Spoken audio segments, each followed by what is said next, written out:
I need to make love. Don't move. I need to make love, Eli, but I'm terrified.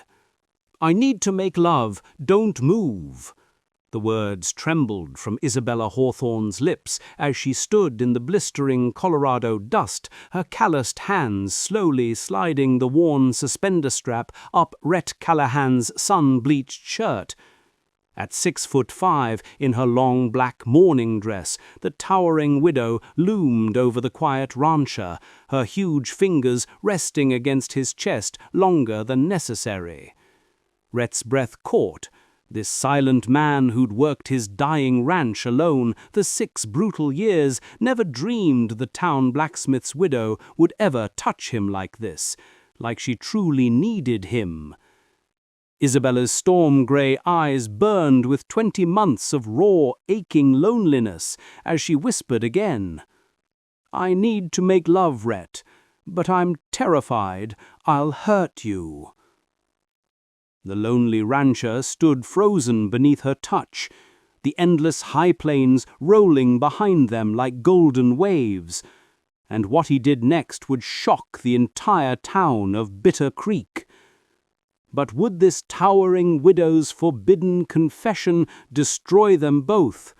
And what was the quiet rancher hiding behind those soft brown eyes that made him crave her power instead of fearing it? 4 months earlier, Isabella Hawthorne had finally stopped crying.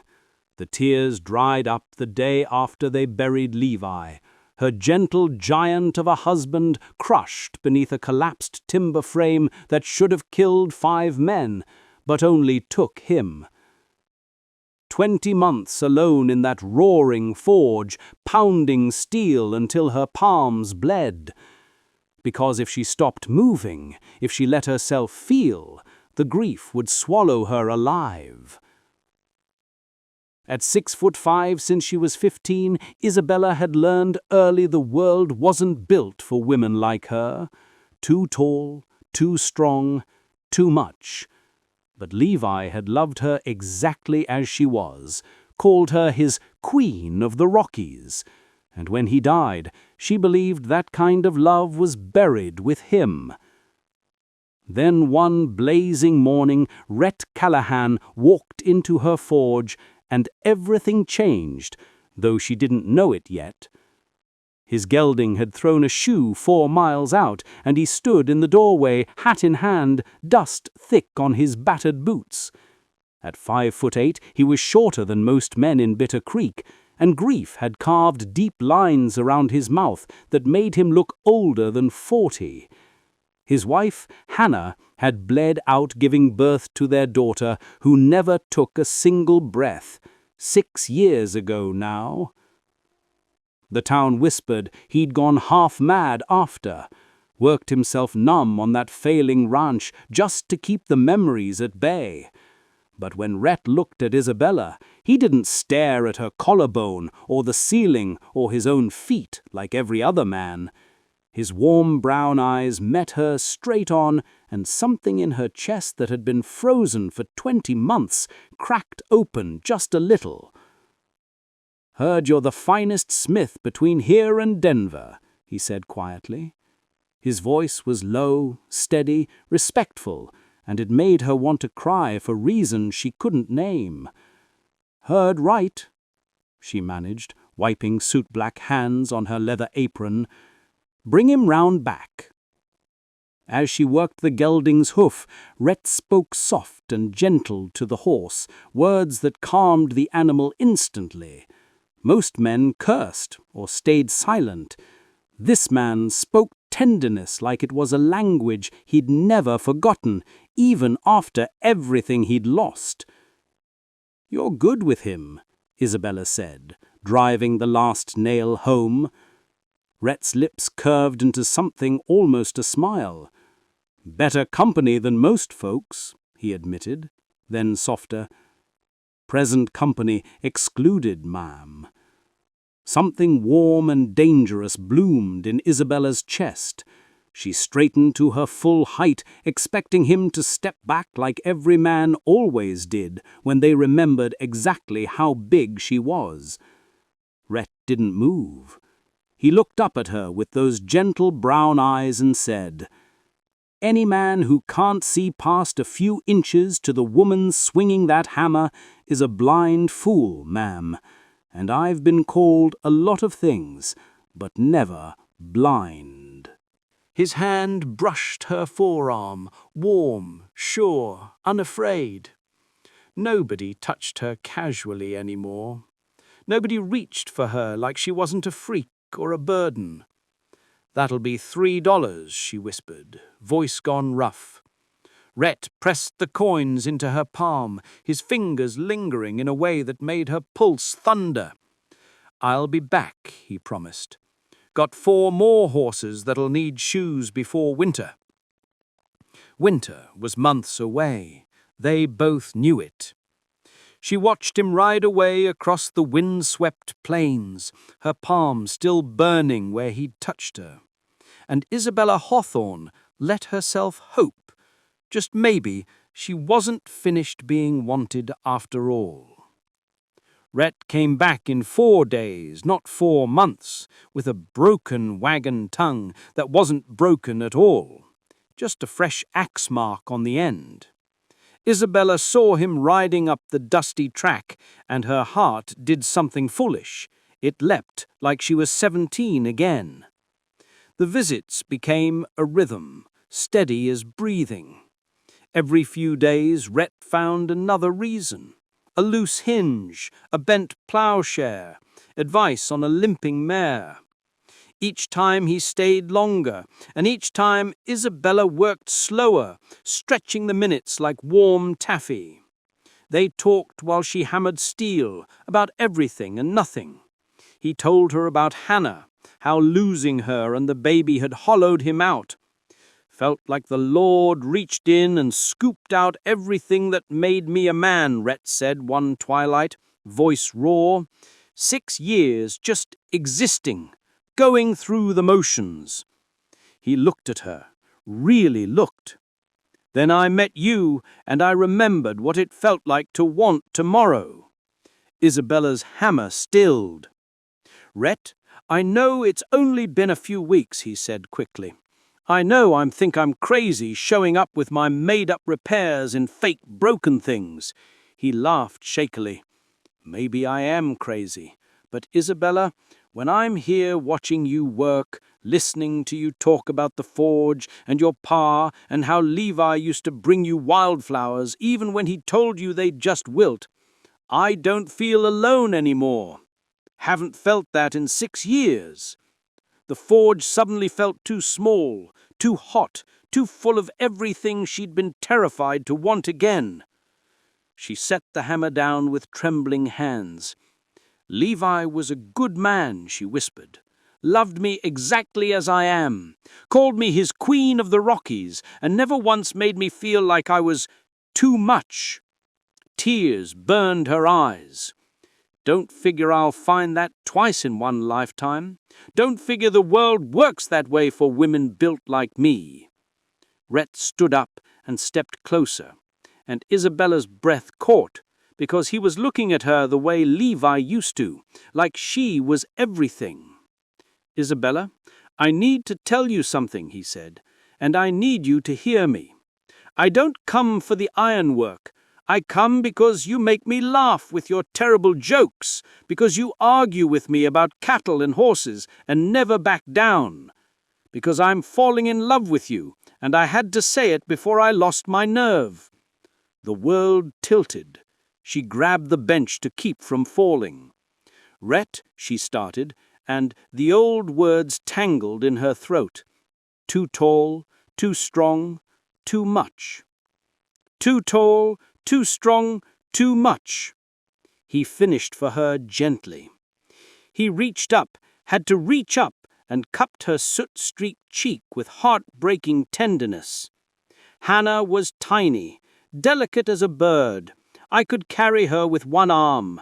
I loved her with all I had, always will. But you," his voice cracked, You're not too much. You're exactly enough. You're what I didn't know I needed until you saved me without even trying." Isabella pulled back, fear crashing through her like ice water. "This town will destroy you, Rhett. They already call me the Hawthorne monster behind my back. The cattlemen, the land office, they'll ruin your ranch if they see you courting me." "Let them talk. Let them ruin me." The words exploded from him, fierce and ragged. "My life is already ruined. I wake up alone, eat alone, work till I drop so I don't dream about graves too small for a baby who never breathed." Tears rolled down his face, and he let them fall. "Then I met you, Isabella Hawthorne, and for the first time in 6 years, I want to wake up. I want breakfast with someone. I want to dream about living, not dying." He grabbed her hand and pressed it to his racing heart. "I could hurt you," she choked. "I broke a man's wrist once just shaking hands, cracked Levi's ribs hugging him too hard when I forgot myself." "I'm not asking you to forget yourself," Rhett said, voice low and fierce. "I'm asking you to be exactly who you are. I'm asking you to love me without holding back. Can you do that, Isabella? Can you let yourself be loved by a man who wants your strength because of it, not in spite of it?" The question hung between them like lightning about to strike. She opened her mouth, yes, trembling on her lips, when the door slammed open. Sheriff Garrett and 4 town council members barged in, faces smug and official. "Callahan," the sheriff barked, "we're here about the Hawthorne property. Got several interested parties who might take on the forge and the woman if the terms are sweetened." "Get out," Isabella's voice was cold steel. "Now, Mrs. Hawthorne, we're only trying to help." Her hammer came down so hard the anvil rang like a church bell and the floor shook. The men nearly tripped over each other fleeing. Rhett squeezed her hand in the ringing silence. "What I planned to do was drop to one knee and ask you to marry me. But first I need to remind this town you're not for sale. Saturday, Town Hall, trust me." The emergency meeting about the Hawthorne situation was packed wall to wall.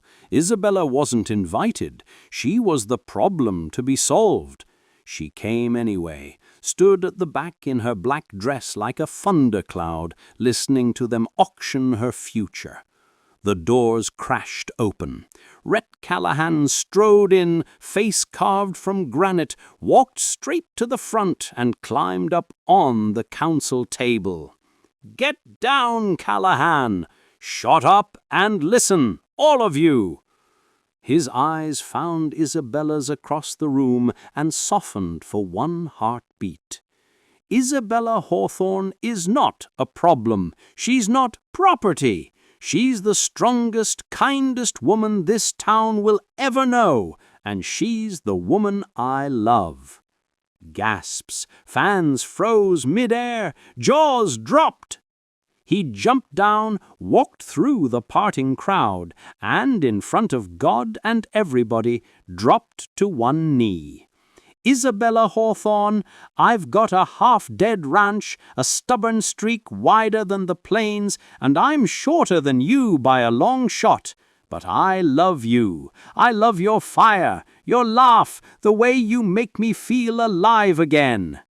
He pulled out a simple gold band sized for her strong hands. "I'm not asking you to shrink. I'm asking you to marry me. Be my wife, my partner, my queen of the Rockies. Let me spend every day proving you're not too much. You're everything." Silence so thick you could hear hearts beating. Isabella looked at the man kneeling before her, at the ring, and at the town that had pitied and feared her for 20 months. Her voice came out broken, then fierce. "Yes, yes!" Rhett surged up. Isabella bent down and scooped him clear off the floor, kissing him like the world was ending and beginning at once.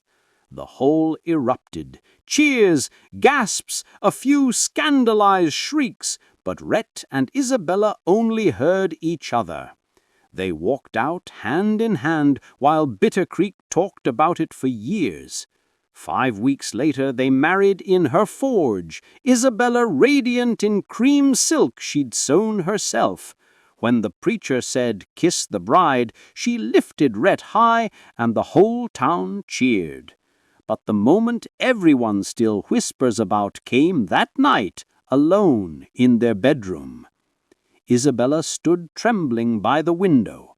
"Rhett, I'm terrified I'll hurt you." He turned her gently, looked straight up into her eyes with absolute trust. "Then hurt me by accident, and we'll laugh tomorrow. But right now, I need you, all of you." He pulled her toward the bed, voice dropping to a fierce, loving whisper. "I need to make love. Don't move. I need you exactly as you are. No holding back, being careful. Show me what it's like to be loved by my queen without apology." Her breath caught. "You're sure?" "I've never been more sure of anything." He lay back, eyes blazing with love and hunger. "Love me, Isabella, every powerful, perfect inch of you." And in that moment, she finally believed she wasn't too much. She was exactly enough. They built a beautiful life, her forge roaring, his ranch blooming again. 2 broken hearts learning to beat as one. Years later, when people asked how the towering widow and the quiet rancher found each other, Rhett would just smile and say, "She was brave enough to need me exactly as I am. I was brave enough to let her." And Isabella would squeeze his hand and add, "He taught me my strength was a gift. I taught him he was always enough. That's the real love story." If this story touched your heart like it did mine, hit that like button right now. Drop a comment and tell me where in the world you're watching from tonight. Texas? UK? India? Philippines? Australia? I read every single one. It means the world to me.